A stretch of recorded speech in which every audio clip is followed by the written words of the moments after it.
Mr. Patrick Tay.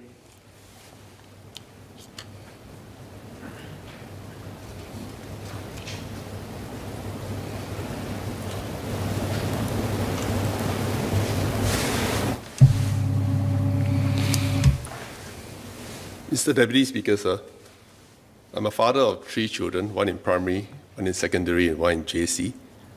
And I've also spent considerable time with the staff and students in RV in my last 5 years as MP for Boon Lay constituency.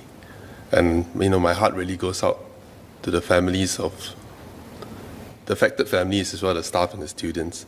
And I think as what Minister mentioned earlier, I think the response by the RV community in this phase of this adversity has been commendable. And in the face of this tragic accident, I think teachers, school leaders, staff, including parents and alumni, deserve our full support and encouragement. I have a few questions for Minister. I think firstly, whether any aspects of the incident management could have been improved. And shouldn't we have called a timeout, such as in the SAF or in workplaces when such incidents happen?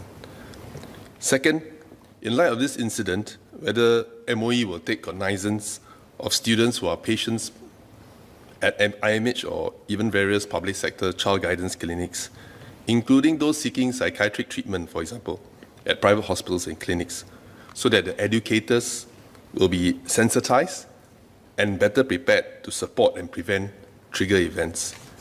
And thirdly, whether MOE can consider doing regular surveys with students at all levels to assess their stress levels and also the challenges they face growing up, and especially if they are depressed. Thank you.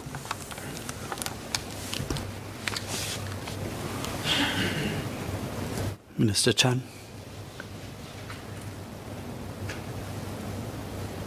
Mr. Deputy Speaker, sir, I thank Mr. Patrick Tay for his questions and also his support for the Rio Valley High School community.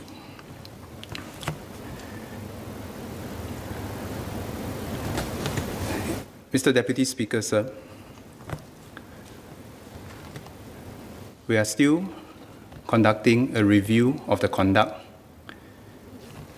the way which the incident unfolded, and how it was managed. Our preliminary sense was that the students have applied their drills as they were taught. They maintained their composure, locked themselves in their classroom, and seek help immediately. That was well done. To the teachers who responded to the incident, I must say that I was very touched by how they calmly led away the 16-year-old while protecting the rest of the children in the events that unfold. So there are many positives that I think we can take from this incident despite the tragedy. I'd like to thank the police and the SCDF for responding swiftly to our call for help. On the first issue of a timeout for the schools, we had considered this and we discussed with our professional colleagues if this was the best way for us to manage the incident. The consensus amongst the professional colleagues was that we should try to let the school come together, take stock of the situation, and support one another, rather than to let individuals grieve alone in their homes. But we also recognize that some students and staff may need additional support or may wish to have time and space to make sense of what has happened and grief. And that was why we adopted the posture to continue school on Wednesday while allowing those who required the additional support to take leave of absence away from school. In the last few days, we have seen positive responses from the River Valley High School community. We were encouraged to see both students and staff progressively regaining the daily rhythm of their school life, and it is a healthy sign. But having said that, we know that the implications from this particular incident may still take some time to unfold. And that is why, be it in River Valley High or beyond River Valley High School, we have asked all our staff, teachers, and principals to take extra precaution, to be more alert to those individuals who might be distressed and need additional help. On the second issue, yes, MOE, to the extent possible within the ambit of the medical in confidence rules, we work closely with MHA and MOH, particularly if there is a threat that the person in distress might pose to the community. But it's a fine balance. We want to respect the medical in confidence. We want to encourage people to come forward and seek help. We do not want people to put off seeking help because they think that they might be stigmatized or that their medical records would be shared with other agencies. And this is why we will always respect the medical in confidence record of the students and staff unless they agree to pass it over to us. But having said that, in situations, and that has happened before, including in recent weeks, where if the agencies from MHA to MOH makes an assessment that a particular distressed individual might be of harm to the wider community, then we would work with the community partners to manage the situation together. On the third question that Mr. Patrick Tay asked, yes, that is why we want to institute regular checks-in with our students and staff to make sure that if and when they need help, they know where to go, they know how to manage the situation. But having said that, we are fully cognizant that for distressed individuals, coming forward to seek help may not be something that they may be comfortable with or know how to do. In fact, beyond those who come forward to seek help, we are constantly on the lookout for people who might be troubled but do not come forward to seek help, maybe because they fear being stigmatized or they fear that they will not be accepted. And this is why we want to send out a message to everyone that if you need help, come forward. And let us as a community embrace them with care and compassion so that they need not fear that they will be stigmatized or rejected by us. And we will continue to do that. Ms. Sylvia Lim.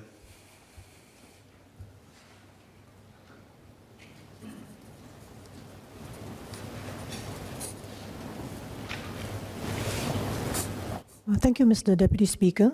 I have a question for Minister on school security in general. I'm aware that many schools hire an operations manager who is usually someone with military or law enforcement experience. And certainly, I think we can see that it is helpful if the school has to manage any security or other incidents. So I'd like to ask Minister whether this is a baseline requirement for all schools, that they need to have an operations manager with such experience.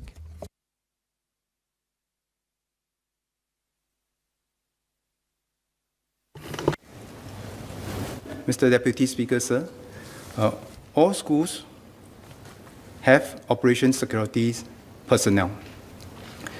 As to whether it's a prerequisite for them to be trained previously in the security agencies, be it the SAF or MHA, that would be useful, but it is not a prerequisite because there are also other operational managers that bring with them security experiences, organizational experiences beyond the SAF and MHA. Dr. Wan Rizal.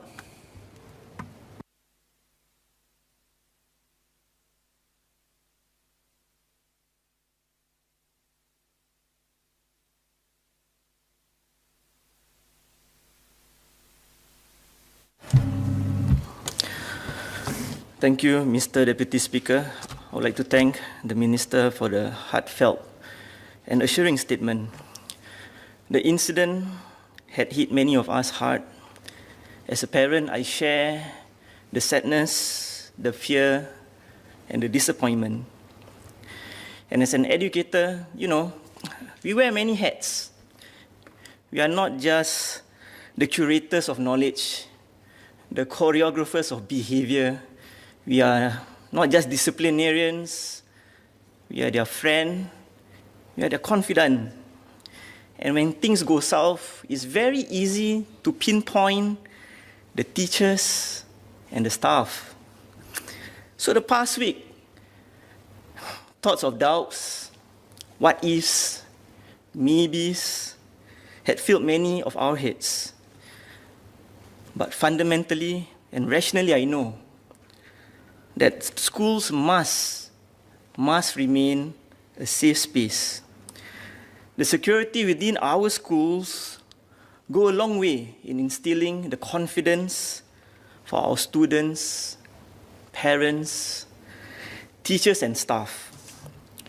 Thus, my first clarification is, now, while we don't want the schools to be made up like fortresses, what security preparedness drills and initiatives are our schools equipped with, and fundamentally, are our teachers prepared for major incidents? Then how else can we strengthen our school security so that it remains a safe space for all? Now, inevitably, mental health is the talk of the town. My worry is that this talk would equate to fear and resets our efforts in destigmatizing mental health. We want our students, teachers, and staff to be able to easily and readily step forward to receive support whenever they need it. Thus, my second clarification is, how would the ministry ensure that while we relook into the mental health in schools, the approaches that we are going to take, it does not increase the stigmatization and prevent people from stepping forward and asking for help? Thank you. Mr. Chan.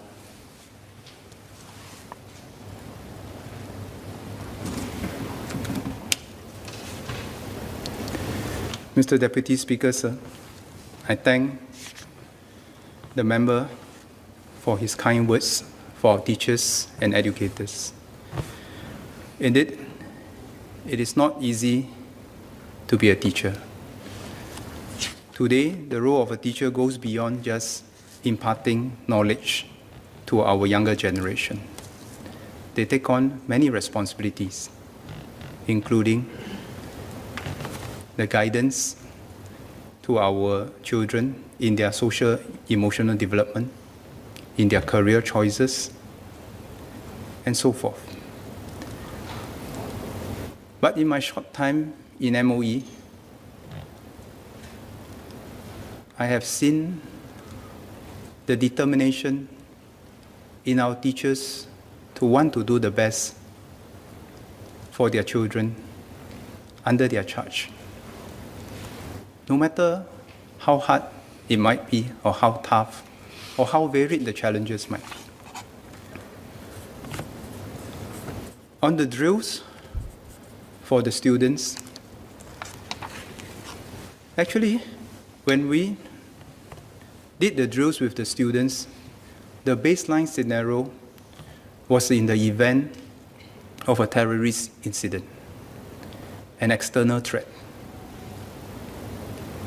How to lock down the schools, how to keep the boundaries of the school safe, how to shutter down to have safe spaces for our students and staff,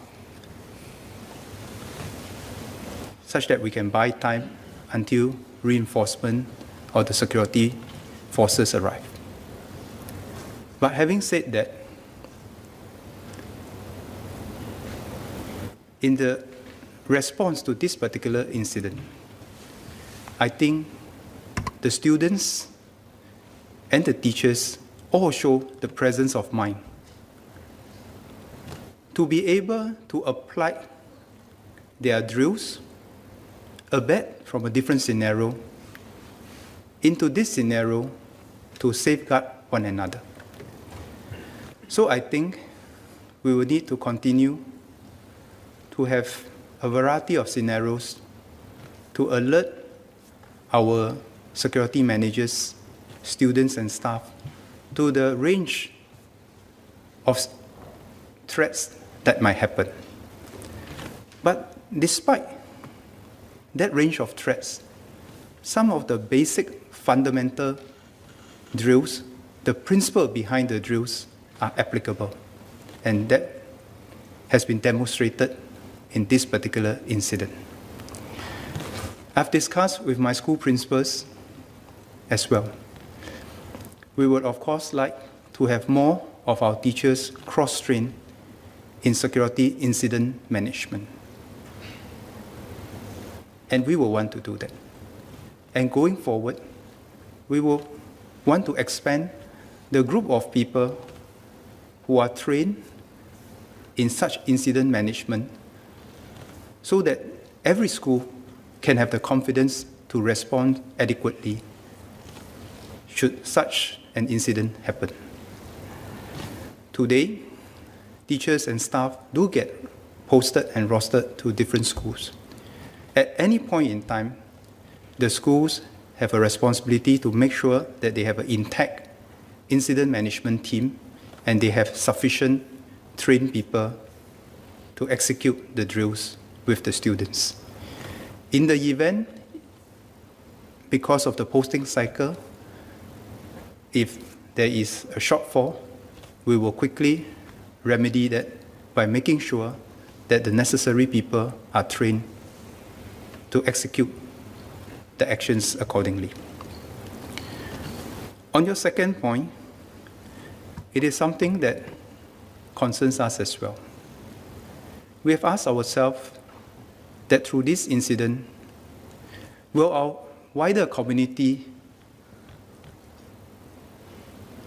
instead of embracing and helping those in distress, will end up rejecting them, ostracizing them, or stigmatizing them. And that is why today I want to make an appeal to everyone to not do this. To be able to step forward to seek help is not a sign of weakness. It takes courage to step forward and seek help. And let us help those people in distress in our own ways by first not stigmatizing them, by accepting them as part of our community. And maybe very importantly for us to remember is that the mental distress that some members of our community goes through can happen to any one of us. Any one of us. And that is why we need to be conscious that this can happen to anyone, and therefore we need to adopt a collective attitude to help one another through this. And it doesn't mean that people who suffer from mental distress will not recover. Given the right support, the right care environment, there is every chance that we can help one another to go through the dark valleys of life. Mr. Murali Pillai.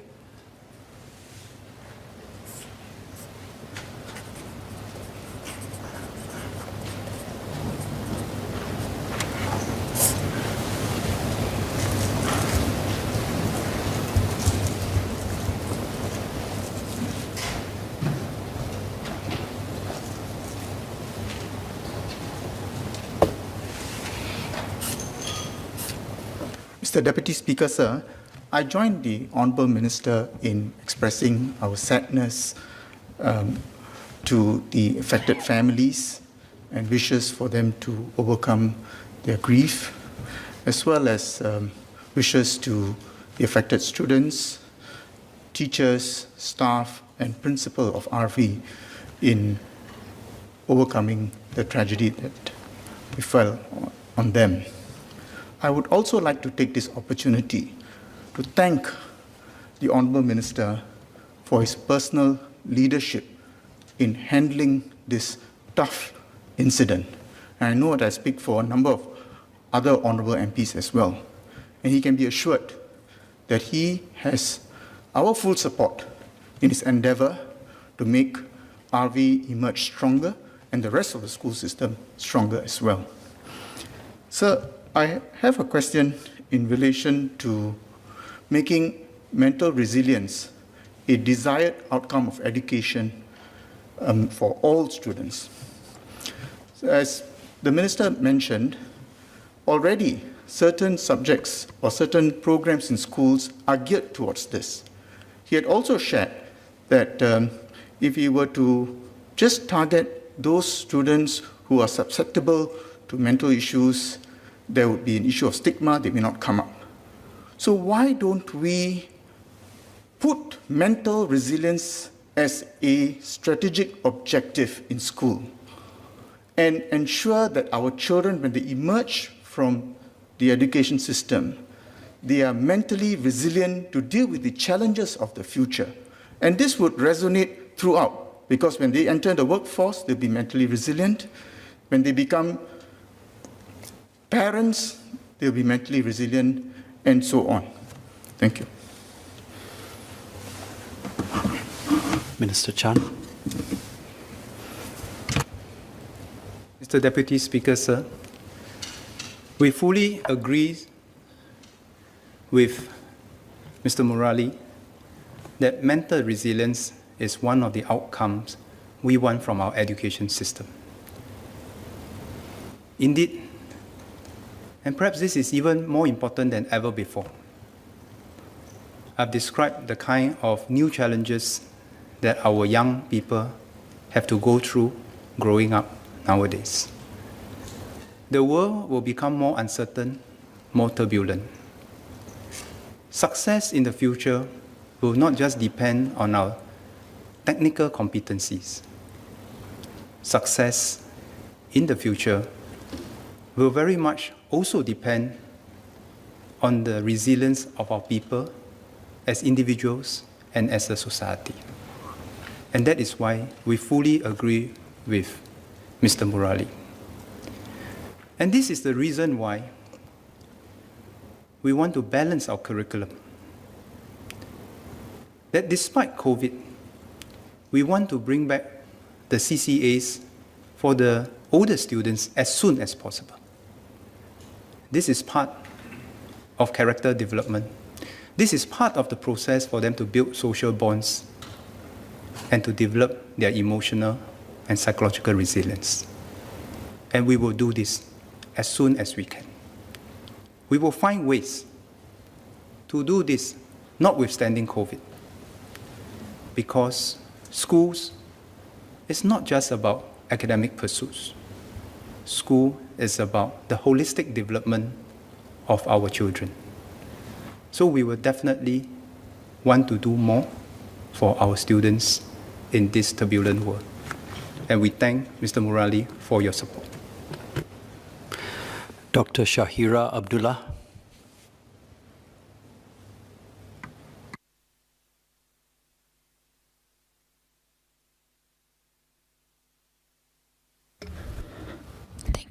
Thank you, Mr. Deputy Speaker, and thank you, Minister Chan, for your statement. I would also like to express my sadness over the incident. I have a few clarification questions. Number one, preliminary investigations revealed that the 16-year-old was already assessed at IMH before. So what is MOE's strategy with suicide prevention and post-self-harm and suicide attempts for students? Number two is, what is MOE doing to raise awareness in not just teachers, but students as well? Because such a shock could easily render a student and a teacher not knowing they actually need help. One last question. Should there be students or teachers who are deeply affected by the incident but are afraid to seek counselling services that MOE has set in place due to entrenched stigma? What are the alternative platforms they might be able to turn to? And are they actually aware of it? Thank you.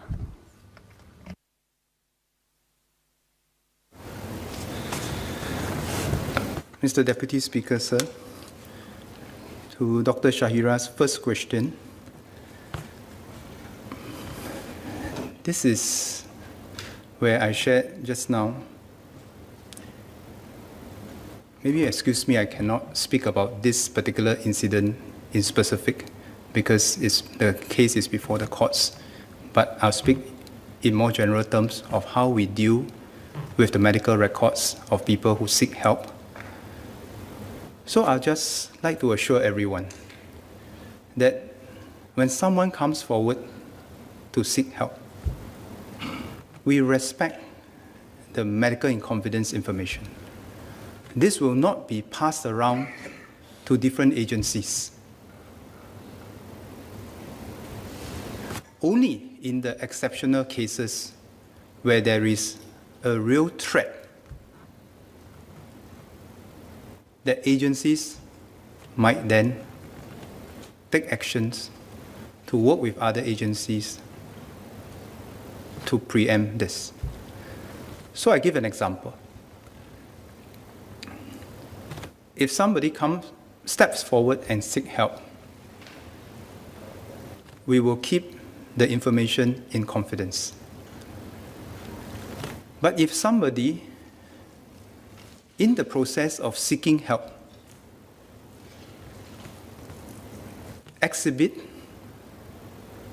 behavior or express an intention to harm somebody else in certain contexts, then the agency has a responsibility to verify and see if further actions are required to safeguard the well-being of the distressed individual and the well-being of the community. On the second issue, indeed, that's why today we make a call for us to adopt a whole-of-nation approach. For all of us, as members of this House, to go forth and help us spread this message. That is okay.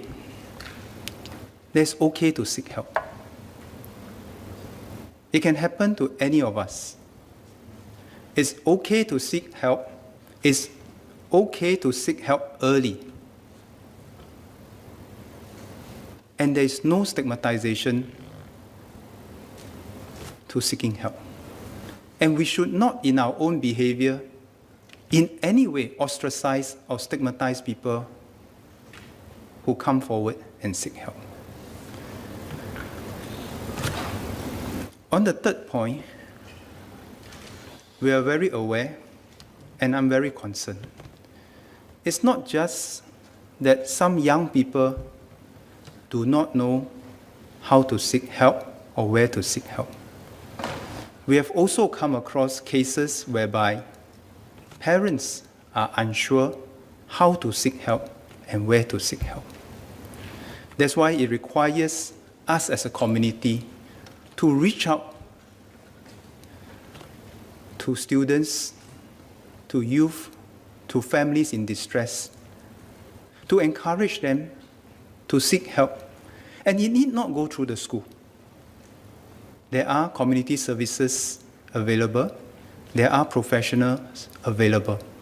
But the important point is to help the distressed individual or family to point them in the right direction so that they have the confidence that they are not alone.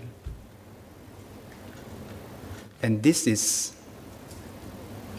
an ongoing challenge that we must all undertake together as a community. Ms. Carrie Tan.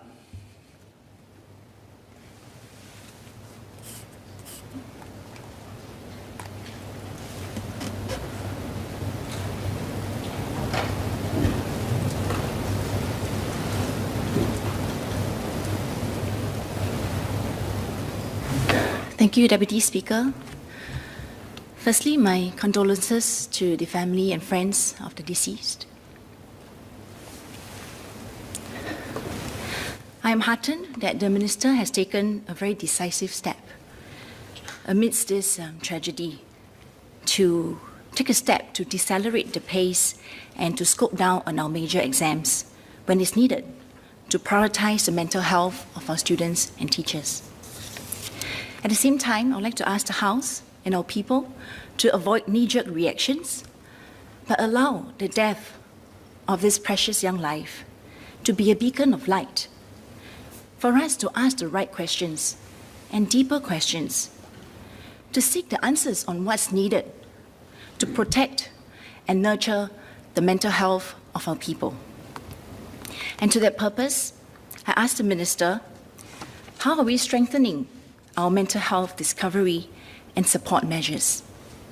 And does this currently involve a systematic way of tracking incidents across the system to shed light on the current condition of our youth's mental health and what may have led up to its current condition? Thank you. Minister Chan. Thank you, Mr. Deputy Speaker, sir. Remember, Ms. Carrie Tan has raised very important and valid points. The mental health, the mental wellness of our society is something that we must take seriously, both at the individual level and at the community level. At the individual level, for the children who are still in school, perhaps we still have a system to watch over them, to understand their challenges, and to provide them with the support. But as Ms. Carrie Tan suggested, we need to do more on two fronts. One, how do we systematically help a distressed individual over time? And this is why in some schools, when a distressed individual has been identified, we assign dedicated teachers to help the individual, even though that teacher may no longer be the form teacher of the class. Because one of the key things about individuals seeking help is that it requires trust for distressed individual to open up, to share, with someone they can trust. And the trust required to help someone in distress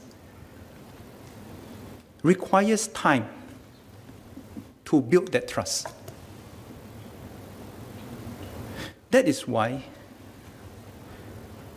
I'm encouraged by the actions of many of our teachers who take it upon themselves to monitor and help the students, even when the students are no longer under their direct charge. It is this very intimate, intricate trust relationship that allow our students to open up their problems. Because it's not always that our children feel comfortable opening up to even sometimes their family members. Sometimes they need someone else, and we are here to provide them with that additional channel. On the other hand, we are also concerned with the younger people who have left the school system. They might be starting work. They might be pursuing other aspirations. They do not necessarily have the same formal structure of support that we are able to provide in the school. And this is where, as a community, we must also find ways to reach out to these distressed individuals and let them know that even beyond the school system, there are help and resources available in the community to help individuals and families in distress. It's not easy. It's not easy to pick out someone who's in distress but may not be prepared to open up. It takes a certain depth of relationship to understand the individuals, to know that something is wrong, and then be able to gain the trust of the individual to seek help and go for professional help if need be. So these are things that I think we need to do better as a community. It goes beyond individuals, it goes beyond agency, but it does require all of us to be that extra vigilant to distressed individuals who might be amongst us. Thank you. Ms. Hertingro.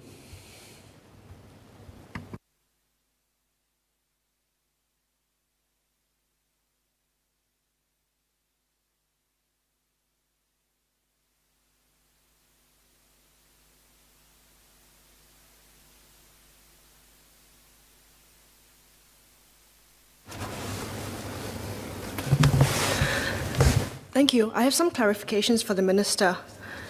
The first is, how are we going to address the stigmatization that may occur that mental health issues do not equate to a propensity for violence, particularly given what has just happened? How do we make sure that these messages and these erroneous facts or erroneous messages do not end up being propagated, and what sort of attention is being paid to this? Secondly, the Minister actually just now mentioned that the CCE curriculum for lower secondary has been updated. I would like to know what's actually being done at the primary school and lower levels, for example, preschool, and what support and resources are available to parents of younger children who are worried about the mental condition or mental health of their younger children. Thirdly, the Minister mentioned earlier that 540 students or individuals have sought help in the wake of this incident at River Valley High School. Would this actually wait to, given that there are 98 counsellors available, would this actually lead to a wait list? For example, I understand that there might be a couple of months of waiting list for counselling services or mental health support services at universities like NUS. So I just wanted to know, how is the wait list being managed? And then finally, just a word on the workload of teachers. I understand that a lot of teachers are feeling very stressed out because apart from teaching curriculum, making sure that they're giving the counseling for careers, they're now also expected to look out for their students' well-being. I mean, this is a good thing, but I just wanted to know what sort of support is going to be given and available to teachers to make sure that they themselves are not stressed by the extra workload. Thank you. Minister Chan.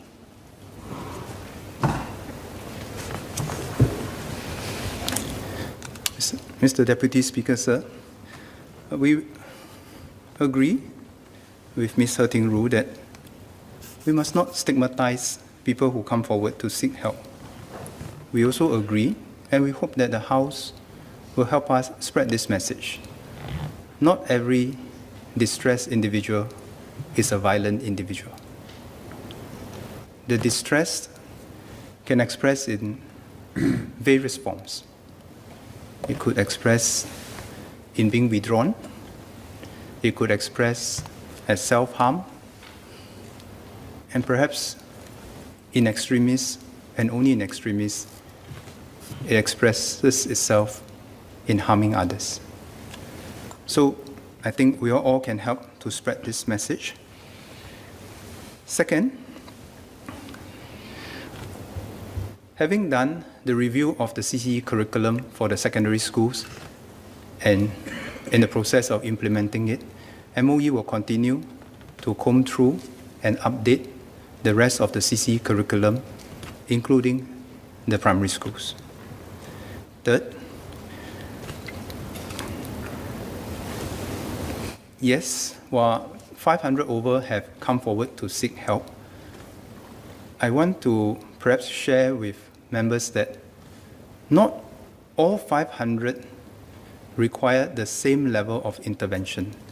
And that's why there's a protocol for us in the system to triage the needs of both the students and the staff. So for example, just now I explained the support structure in the school. And that is, in a sense, a way for us to triage the needs of the students. At the more fundamental level, perhaps the teachers or the teachers' counselors will be adequate.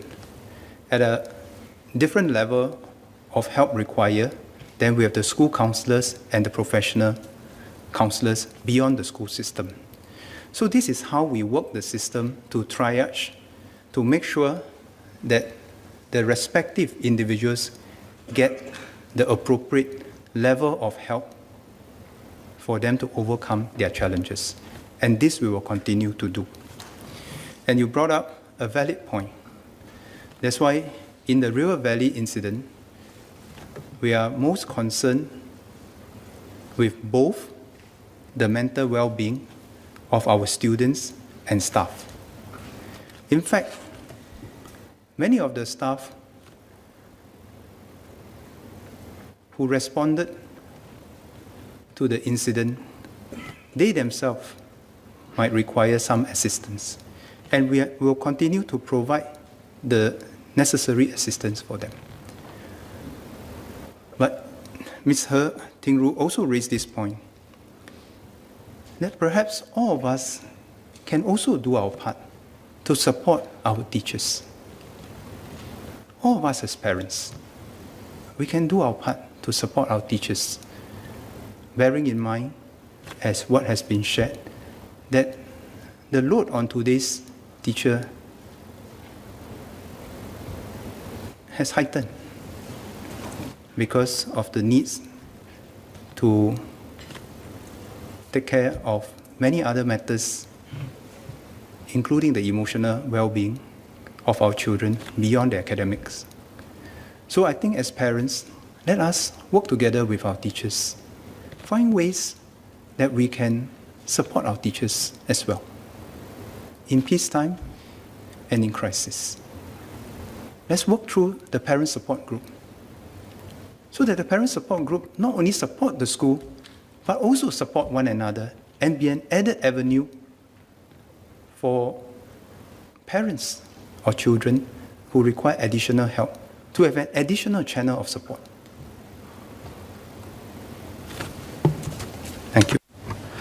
Ms. Cheryl Chan.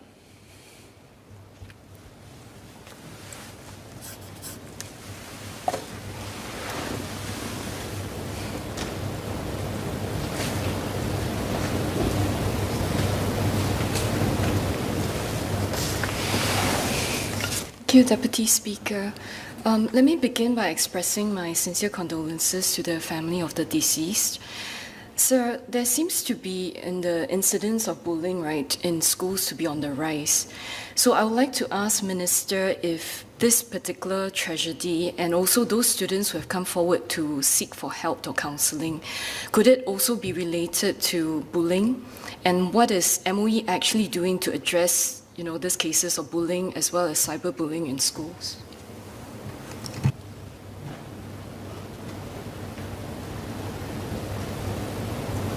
Mr. Deputy Speaker, sir. In this particular incident, the preliminary police investigations suggest that the two individuals do not know one another beforehand. So the 13-year-old and the 16-year-old did not know one another prior. It doesn't suggest that bullying was the cause of this particular incident. But having said that, we recognize that in today's environment, be it physical bullying or cyberbullying, is an issue that we must grapple with. MOE stance is very clear. We do not stand for such behavior in our school. But we are also cognizant that in today's society, perhaps the cyberbullying is an even greater challenge compared to the physical bullying, because this takes place away from what most of us can see around us. It takes place in the cyberspace. It takes place in the social media that our teenagers and children are exposed to. And I think we need to do two things as a society to manage this challenge. On the one hand, we need to send a clear message to the perpetrators of the bullying, be it physical or cyber, that this is not what our society stands for. That bullying is actually a sign of weakness. That you are not confident of yourself. That you have to try and tear down someone. This is not what we stand for in Singapore. And this is not what we will tolerate in Singapore. That all of us, as adults, have the opportunity and responsibility to amplify the positivity both in the physical world and in the cyber domains, to be good role models to our younger generation. That be it in our choice of words or actions, that we seek to edify, we seek to build, rather than to seek to destroy. I'm sure members will agree with me. The cyberbullying issue is causing distress not just only to our young. Even adults, grown-ups, suffer from the consequences of such actions. It could be unkind words on the social media. It could be the incessant and unrelenting comparison to make someone feel perhaps less adequate. These are all actions that tear down rather than build up. And we all have a collective responsibility, and we all have the agency to do something about this as a society. On the other hand, we need to better equip our younger generation to deal with them. to deal with this, to manage this, because it may not go away anytime soon. And that is why we need to build the confidence in our people, in our young especially, that they can be confident in themselves, that they can accept themselves as who they are, that they do not need to seek affirmation from their social media feeds or feel that they must be pressurized to only show that perfect image of themselves, as if the whole world is perfect except us. That would be a very sad state of affairs. In fact, I always remind the students that I met that the only reason why those posts are on the social media feed is because they are not the norm. People post when they find something that is out of the norm. And that artificial image that everything is perfect on the social media world is unreal. Most of us wake up every day feeling average. Most of us, definitely for me, we all look average. So there's no need for us to feel that we must live up to somebody else's image and be held ransom by such a psychology. And this is what we need to equip our people. And for the rest who have seen their friends or other people around them being cyberbullied, we all have a right, a responsibility to stand up for one another so that we are not torn apart one by one. And this is a new challenge for a new generation. We must learn to come together, support one another, nurture one another, build up one another, not to tear down other people just to make ourselves feel relatively superior. No, that itself is a sign of weakness of the perpetrator of the bullying. Ms. Hanis Ho.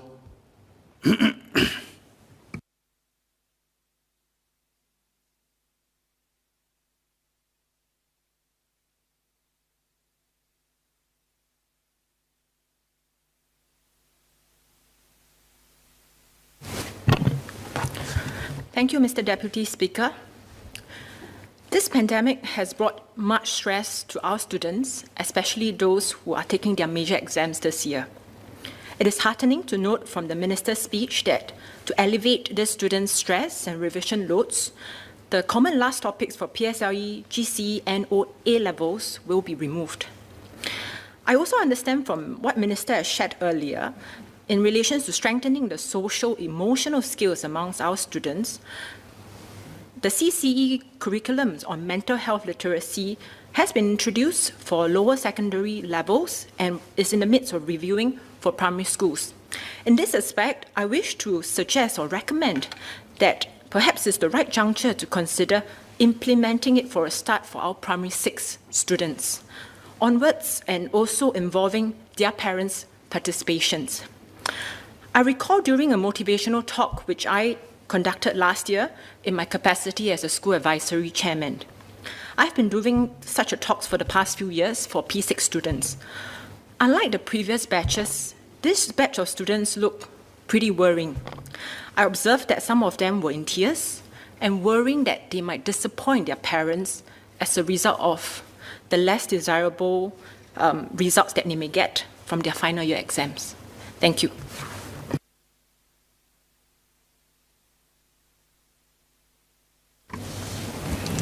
Mr. Deputy Speaker, sir, we'll definitely take on Ms. Hanis Ho's suggestions for us to see how we can implement earlier the revision to the CCE curriculum for the upper primary first.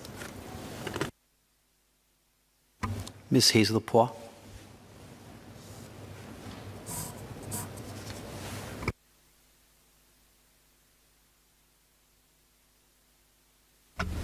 Thank you, Deputy Speaker.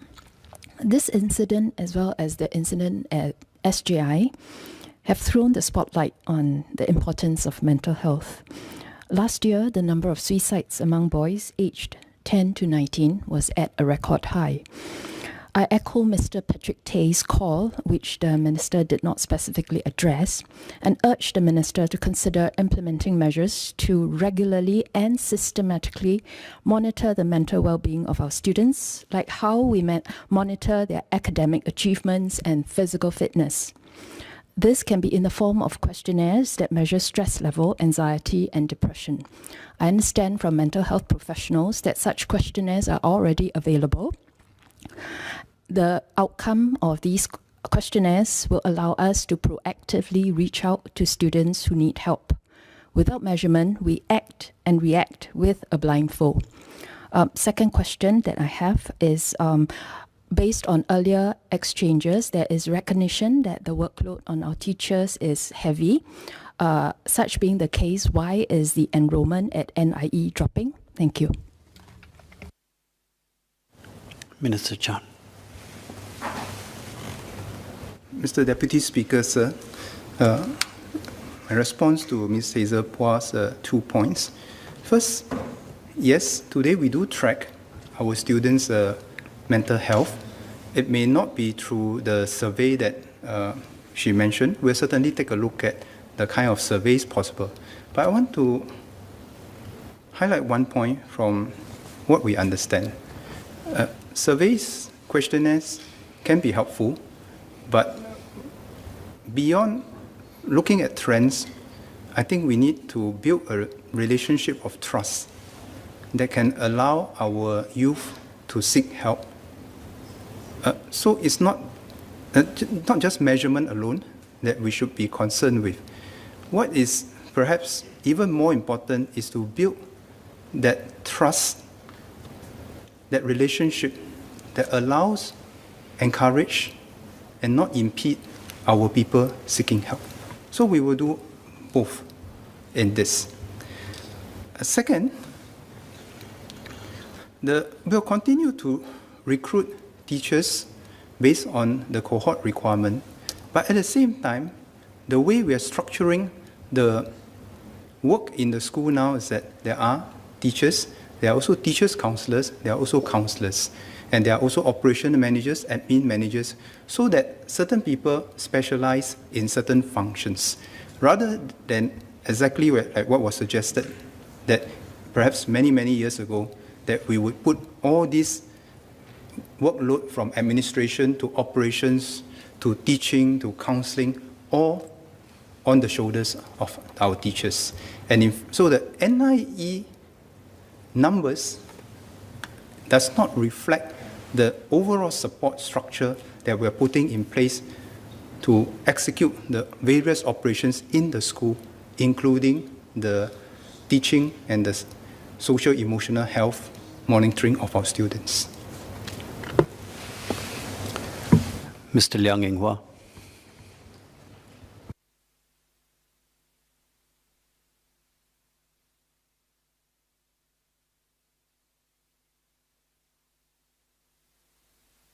Thank you, Mr. Deputy Speaker. Sir.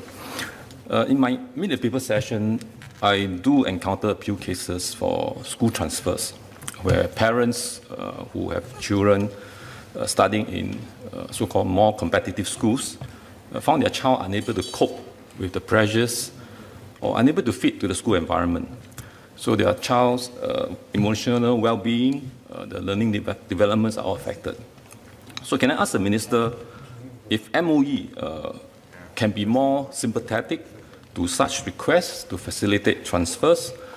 I know there will be some administrative arrangements, the matching of the requests to the places in the schools, and there's also a transition program needed, but the change of environment could be what the child needs to reset and to start afresh.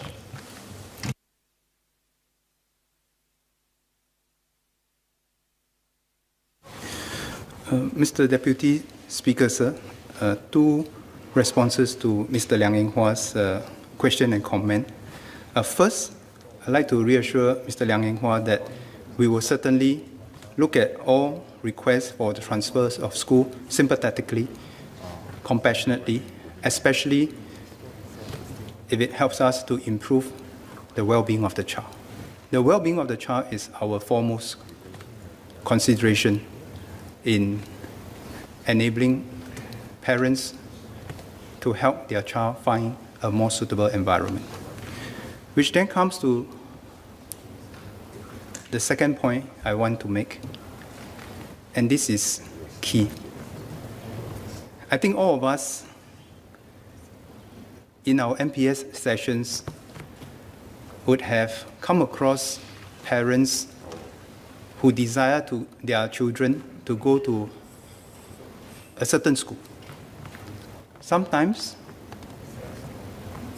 a school nearby for logistic reasons, sometimes a school that is deemed to be more popular. I always have this advice and suggestion for the parents who appeal for their children to go to some school, sometimes quite far away, but perhaps deemed to be a more popular school. And my suggestion is this. In choosing a school for our children, we must all try to start from the perspective of the child. Every child has different strengths and weaknesses. Every child has different potential. Our job as parents is to help our children realize their potential.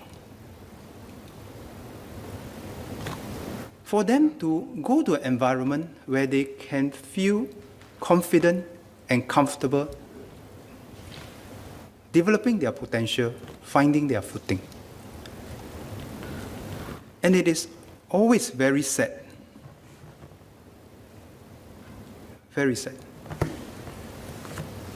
to see a child come home from school without any sparkle in the eye. That they are just being made to feel that they are living up to someone else's expectations on them. And it destroys the confidence of the child. So I think it's important for us, perhaps, to all remember that the best gift that we can give to our children is to help them understand their strengths and weaknesses, be confident, be comfortable with who they are as they find their footing in this uncertain world. It is not to live up to the expectations of someone else, or it's not to constantly be measured according to someone else's yardstick. We all want to nudge our children. We all want to stretch them a bit as part of their development process. And there's nothing wrong with that. But we all need to be careful that we do not inadvertently erode the confidence of the child, or to worse, destroy the sense of curiosity and desire to learn in a child because they are not in an environment that they are comfortable with. Not all children are the competitive type. Some perform well in a competitive environment, others perform well in a more nurturing environment. And it is best for us to start from the basis of our child's interest first. Yes, I thank the members for their interest in this important topic. I hope to close the debate at 2:45 p.m. I'll call for 4 more clarifications. Mr. Gerald Kiam.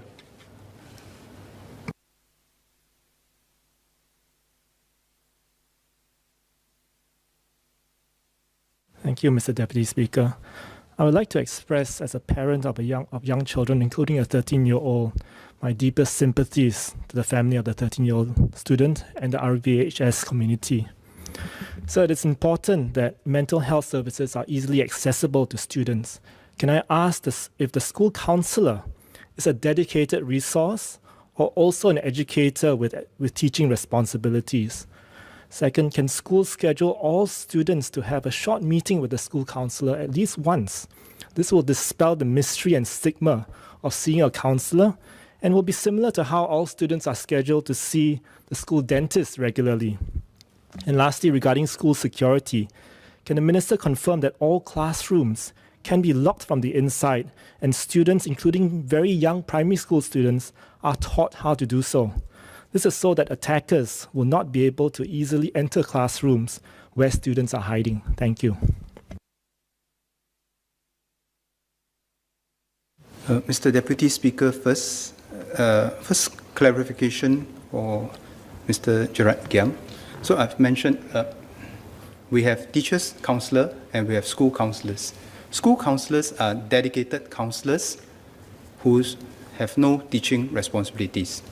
Teacher counselors are teachers with teaching responsibility, but we reduce the teaching load on the teachers so that we can have them take on some counseling responsibilities. So at this point in time, every school have at least one school counselor. Some have more because of their higher needs, but every school will, in total, in the system today, we have trained more than 1,000, but we have deployed about 700 of them as teachers, counselors, because part of it is the posting cycle. So we want to reach a deployment of 1,000, which means that we will have to train much more than 1,000 in order for us to deploy 1,000 teachers, counselors. On the second clarification, at this point in time, we are in the process of updating the security infrastructure for all our schools. Very much, a lot of them are done in tandem with the school renovation program or the PRIME program. So today, at this point in time, not all schools have classrooms where they can lock from the inside. The newer schools, those have undergone the upgrading program or the renovation program, have already done this. And we will progressively do so for the remaining schools. For those schools that have yet to have this type of a door installed in their system, the teachers and the students are also taught the drill to barricade themselves with working with what they have at this point in time. Mr. Alex Yam.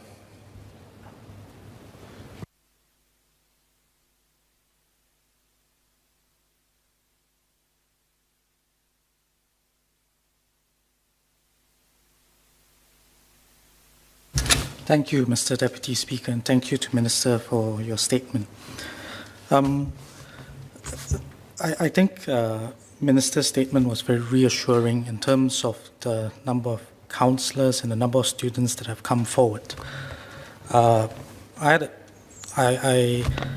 lived through a somewhat similar incident in school almost 2.5 decades ago. My best friend took his own life. Until today, for all of us who were in the class, we don't know what happened. There was no counsellor. All we did that morning was we received a phone call, we came to school, our form teacher spoke to us, we went to the wake, we went home, and that was it. And quite a number of us were affected for a long period of time. So I'm very heartened that Minister has shared the numbers and the experience for this particular incident. I understand there are currently about 700 school counsellors, teacher counsellors, and we hope to deploy 1,000 in the next few years. Could the Minister share with the House how are the teachers equipped in terms of their skill set to identify and perhaps to refer students on to more highly trained professionals? The second clarification has to do with this impression that when you talk about education in Singapore, the word stress accompanies it. at all levels. In the last few weeks, parents were stressed because they were applying for school admissions. That process has evolved over the years, but as you listen to parents, you find that stress still comes up very often. When I talk to my peers as well as to residents, often their comment is also about stress in school. While I always recall one of my earliest bosses saying that stress is good because it tells you that you're alive, but more often than not, I think we are in a society where we tend to ignore somewhat the pressures of stress and how it builds up over time. And because it's so much related to our education system, would the Minister be able to share how he thinks our education landscape should evolve over the years so that this idea of a very stressful, pressurizing environment would become less, and we have a more resilient student population and a more resilient society in the years ahead? Minister Chan. Mr. Deputy Speaker, sir, let me first touch on the topic of equipping our teachers. Our current system of equipping our teacher comprises the following levels. First, this is pre-service training, and this is NIE. We equip all our trainee teachers with the basic modules of how to help their students by building a relationship of trust so that the students can confide in their teachers if they need help, how to look out for telltale signs whereby a student might be distressed either in school or by events outside school. So this is the baseline emotional well-being literacy that we seek to share with all our teachers so that we have a baseline to work with. Once the teachers are in service, some of them will volunteer and some of them will be identified to take on additional training to become teacher counselors. So if you can imagine, it's like instead of teaching 2 subjects, they may reduce the load on teaching 2 subjects or even become 1 subject, but they take on the additional responsibilities within the school to help in the counseling services provided by the school. So that is the next level of training for our teachers. And then they will have greater depth of training in how they can intervene to help students in distress. They will also be equipped to see how they can work with parents, because working with parents is key to this whole journey of ours to provide the best support for people. Then at the next level, there are 2 ways which we identify school counselors. School counselors, as explained, they do not have teaching responsibilities. They are full-time counselors in the school. If you like, the equivalent of this is the orientation officer in a BMT, where his job is to make sure that people settle in well. There are 2 ways which we can try to recruit full-time counselors. One, as part of the wider community of people who are interested in full-time counseling. This could be fresh entrants, graduates, or this could be mid-career people who want to do a career switch. That is what we consider from the external system to reinforce the school counseling community. There are also some occasions whereby some educators, having been in the system for a while, decide to dedicate time to do full-time counseling. And that is where we will re-roll them into full-time school counseling duties. So this is how we build up that community of support. But having said that, what we can do within the MOE system is also part of a larger whole of society system, which MOH and MSF also come into play, so that together we build a community of support with different capacities at different levels to allow us to apply the appropriate help to the individuals in distress. If I may move on to the second issue of stress, yes, we agree with Mr. Alex Yam. In any system, there will be some amount of stress. Too little, it doesn't stretch our people sufficiently. Too much, it might break our people. Where is that optimal point? It's a careful calibration that we must do judiciously and study consciously at every step we evolve our education system. But how to reduce stress at the aggregate?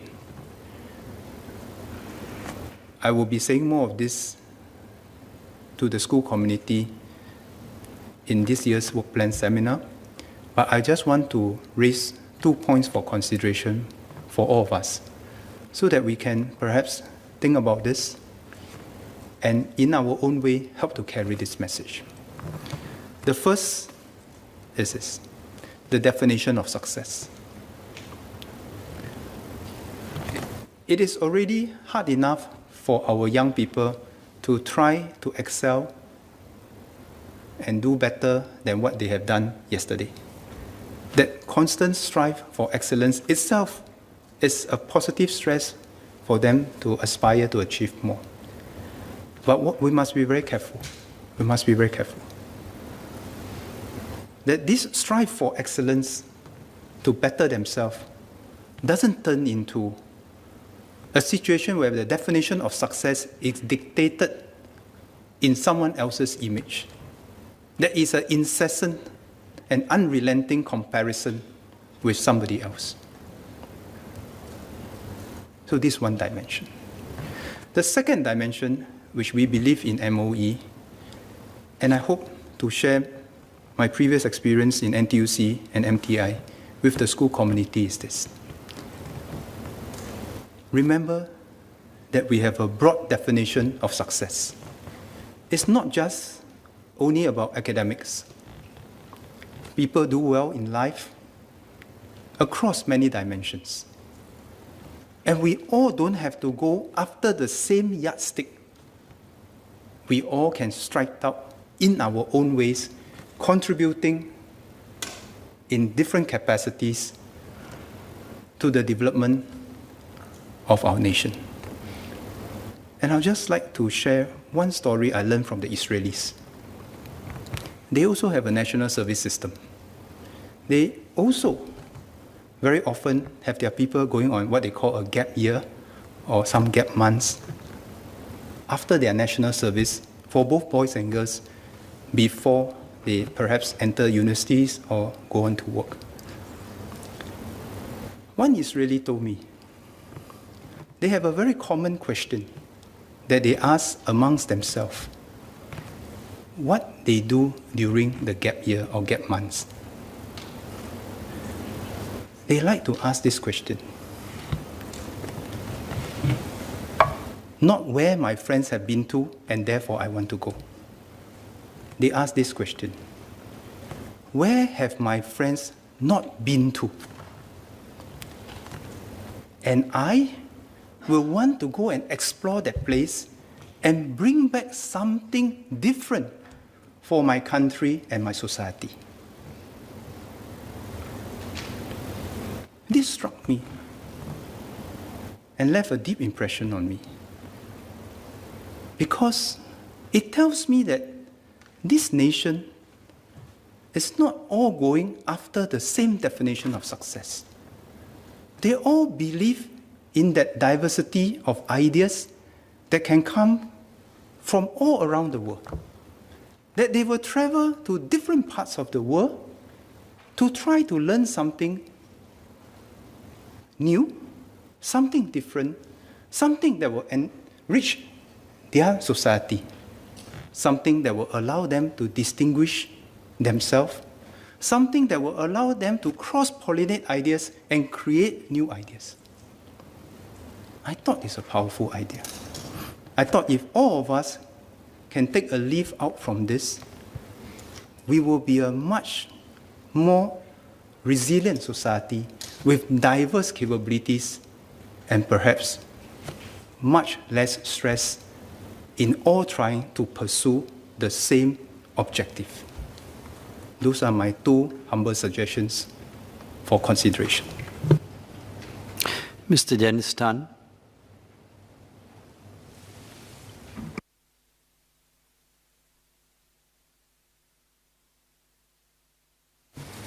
Thank you, Deputy Speaker, sir. My heart goes out to the parents and family members of the two children at the heart of the incident. So may I seek the Minister's assurance that sufficient psychological support is being offered and given to the parents and family members of the two children. Thank you.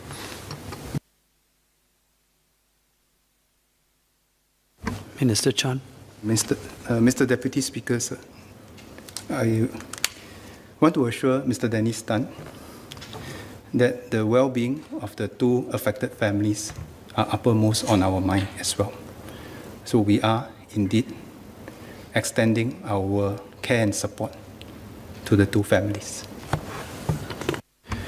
Last clarification, Mr. Darrell David.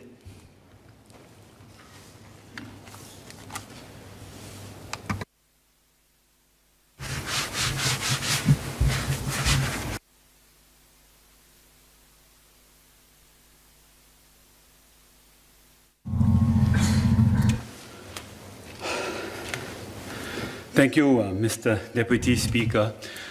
As a parent of two young children, my son is 13 years old. My heart broke when I heard about the news on Monday. It is still in a way breaking. So my sincere condolences to the families who have been affected by this. I don't think I can say that we understand how you feel because we don't, but our prayers and thoughts are with you during this difficult moment. I think I would like to take a moment also, Mr. Deputy Speaker, sir, to also send a note of support to our educators who are also most closely affected by this incident. I've been an educator for 20 years now, and very early on in my education career, one of my students passed on. And I think when that really happens to you, because you're a troubled young man, he had his challenges, it's not something you forget very easily. And for a while, you are stuck between the two torments of if only and what if only and what if. It took us all a while to get through that, so I'm heartened to hear Minister say that there is support being provided right now for educators who are most affected by this, because as we've heard, our educators are very much more than just imparters of knowledge. They are caregivers, they are sometimes surrogate parents, they are older brothers, they are uncles, aunts, and so on and so forth. So I would like to just tell all our educators right now, especially those who are affected by this incident, thank you for all the good work that you have done and that you no doubt will continue to do, and we all stand in solidarity with you. Mr. Deputy Speaker, I know it's a final clarification for this afternoon. I thank you for that privilege. When this incident first happened, I think many people were asking the question, of course, how did it happen? How could it have happened? We've heard the matter being debated and clarified quite extensively. I think my question for Minister is that Minister had talked about whole of society approach, and Minister used the phrase communal safety net. I think the message Minister was giving was that everybody has to work together collectively in this. And I would like to ask perhaps Minister if he can advise or comment if there's some way that all of us as a community, parents, students, community leaders, policy makers, what can we do to ensure, and I know this question sounds very naive, but what can we do to ensure that something like this does not happen again? I appreciate that Minister could provide some guidance in that area. Thank you, Minister.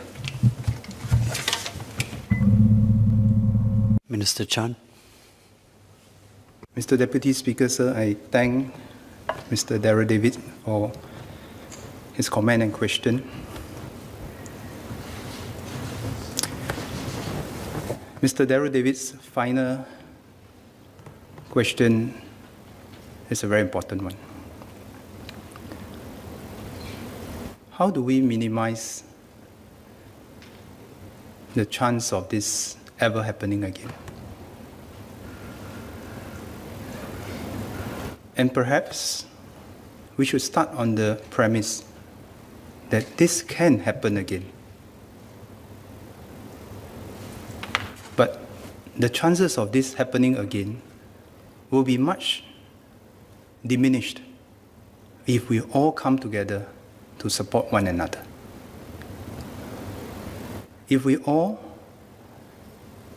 can take small steps to look out for our younger ones, to give them a listening ear, to help them grow up in their own ways, find their footing. If all of us, as parents, can come together and give our children the assurance and the confidence that we believe in them, we trust them, and we love them in spite of, so that our children will grow up confident in themselves and confident that in any setbacks, they will have someone besides them. We can all come together as a community to spread the message that we should not stigmatize anyone who's in distress. That it takes courage for people to come forward to seek help. That we will not ostracize them, and we will still accept them as who they are. It takes all of us to look out for one another to prevent this tragedy from ever happening again. At the individual level, at the school level, at the family's level, at the community level. It takes all of us to build that caring and nurturing environment that seeks to build up our people rather than to tear them down. It is our responsibility as adults to lend our shoulders to the next generation to stand taller, see further, and have greater confidence to pursue their dreams in their own ways. Finally, Mr. Deputy Speaker, sir, if I may conclude today's sharing with a poignant story that has been etched on my mind since last Monday when I visited River Valley High School in the aftermath of the incident.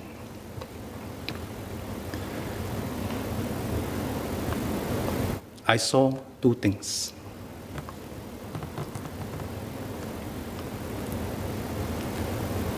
When I first arrived in the school, Mrs. Tan, the principal, received me. I knew she was in pain. She was in pain not just physically, but emotionally. Then I saw the teachers. They were also in pain and in shock. But none of them thought about their own pain, shock, or grief.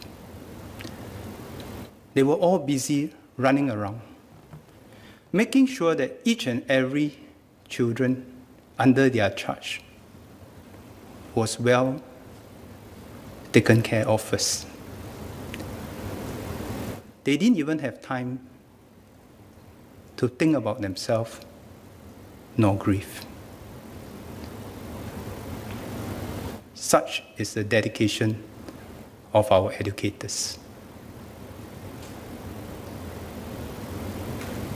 And the final incident that I'd like to share with this House. I spoke with some of the students while they were waiting to be interviewed by the police. Some of them were the classmates of the 16-year-old. Amidst their pain and their confusion as to what has happened, how it could have happened, two of them told me the same thing, separately. They just have one simple request for me. They told me, Minister, please help our friend, the 16-year-old. Please take care of him. They know it's a cry for help. In that moment of darkness, I saw grace, I saw compassion, I saw solidarity amongst the students and staff of River Valley High.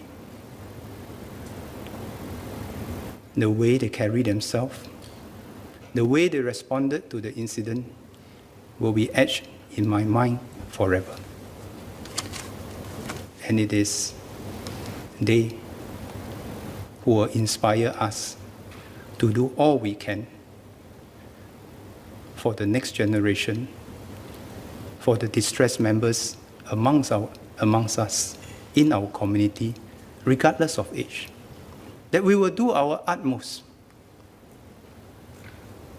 so that this incident will never be repeated again. Let us work together on that. Thank you, Mr. Deputy Speaker.